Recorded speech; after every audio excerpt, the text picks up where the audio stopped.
Hello, I'm Teresa McKee, your host for A Mindful Moment. Thank you for joining me as we explore ways to increase mindfulness in our day-to-day experiences through weekly topics, expert interviews, and guided mindfulness meditations.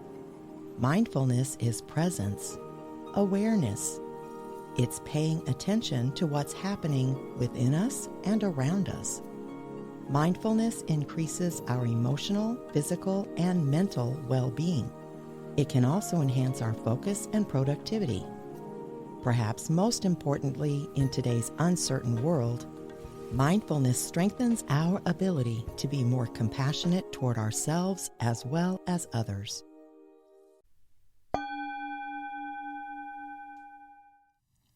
If you're human, you make up a lot of stories.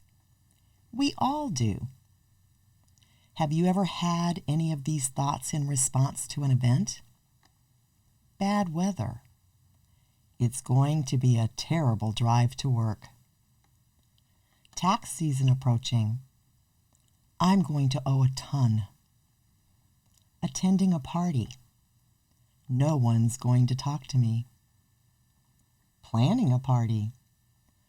No one will come. Your boss calls you into his office. I'm in trouble. I'm not sure I turned off the stove. My house is going to burn down before I get back home. A recession is predicted for this year. I'm going to go broke.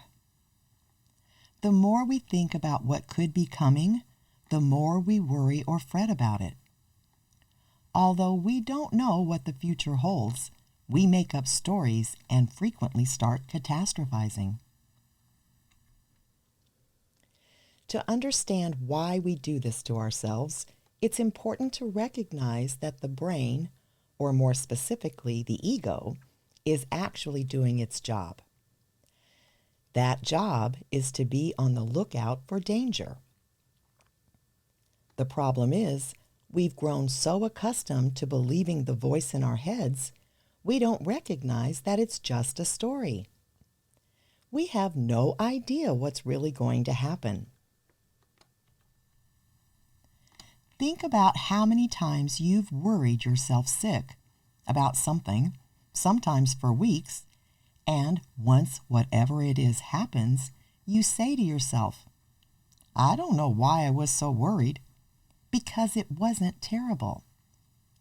Studies show that we spend almost 50% of our time worrying about the future or rehashing the past. That's half of our lifetimes. Eckhart Tolle summed it up best by saying, worry pretends to be necessary but serves no useful purpose. If you think about it, it's absolutely true. Worrying about something has nothing to do with the outcome. There's a ripple effect to this worrisome behavior about the future that can set us back in the present. I just did this recently with a state tax problem I was having that I just shared in a previous episode. This problem of being erroneously charged $4,000 in taxes was constantly in the back of my mind. I worried that if I was able to reach an actual person, they wouldn't listen to me. I worried they would keep adding penalties and interest and wouldn't believe me that I'd tried multiple times to reach them. I worried what would happen if I couldn't get it straightened out. I worried about how I would pay such a large tax bill and then how I could fight it since it wasn't accurate. And on and on.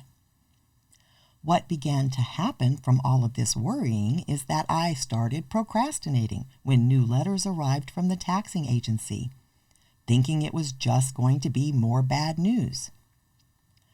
My stomach dropped every time I received a new voicemail.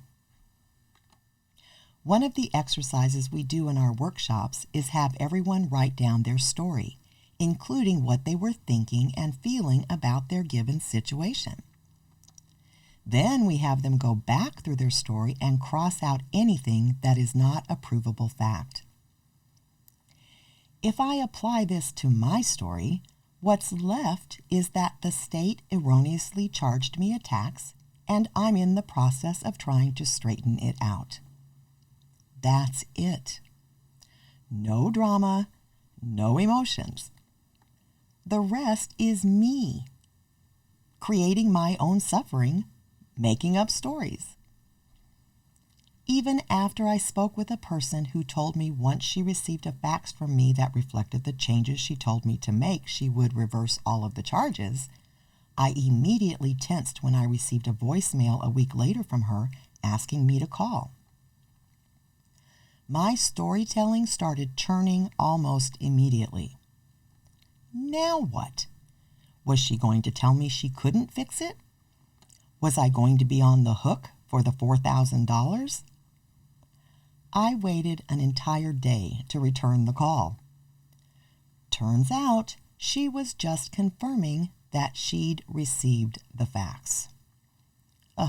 Again, all of that stress from my story, not from what was actually true. So first we tell ourselves a negative story, which turns on even more stress hormones, causing us to procrastinate on taking action to resolve whatever the problem is, or overreacting when we do deal with the problem, and, well, you get the idea.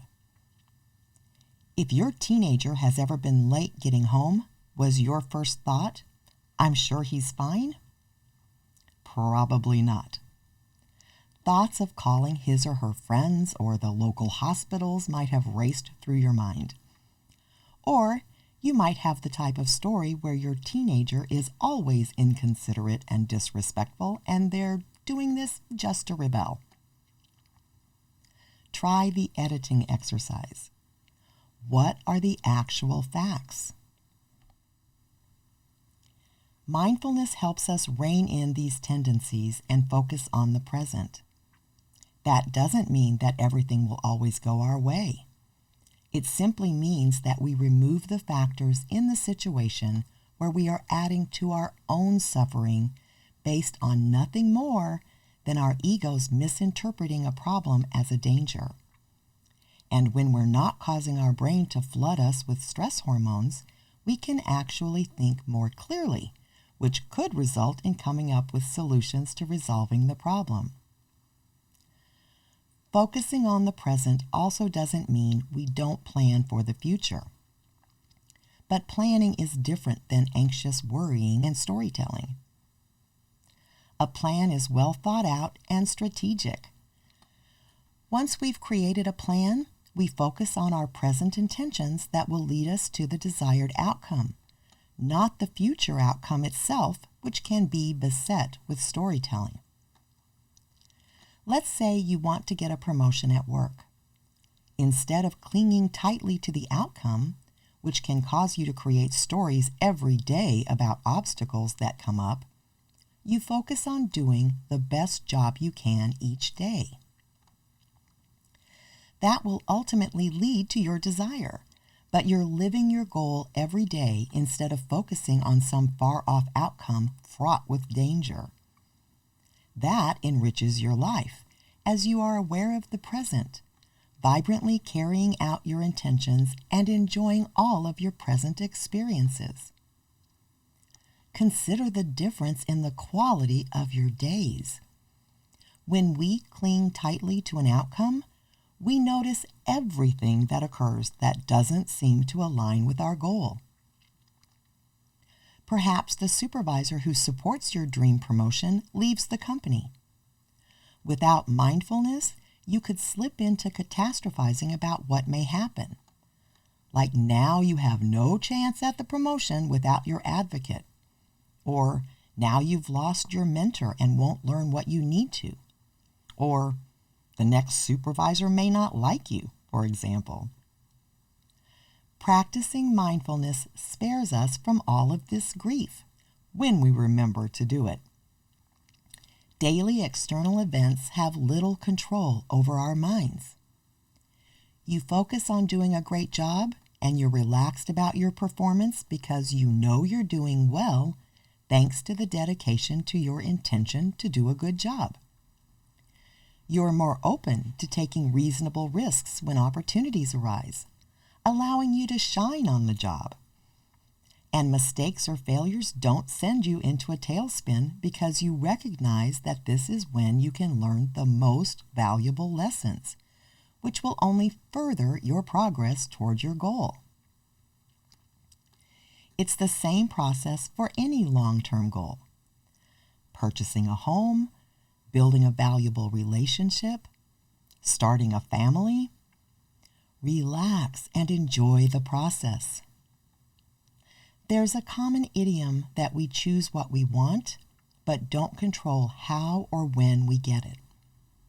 I think there's some truth to that because we can't know the future, and we certainly can't control much of what happens in the external world. But if we stay grounded in the present, it doesn't really matter. Mindfulness reminds us that everything comes, eventually, and then passes.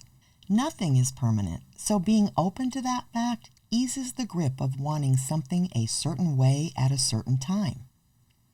In fact, if nothing is permanent, there's not much point in clinging to a specific thing or idea in the first place.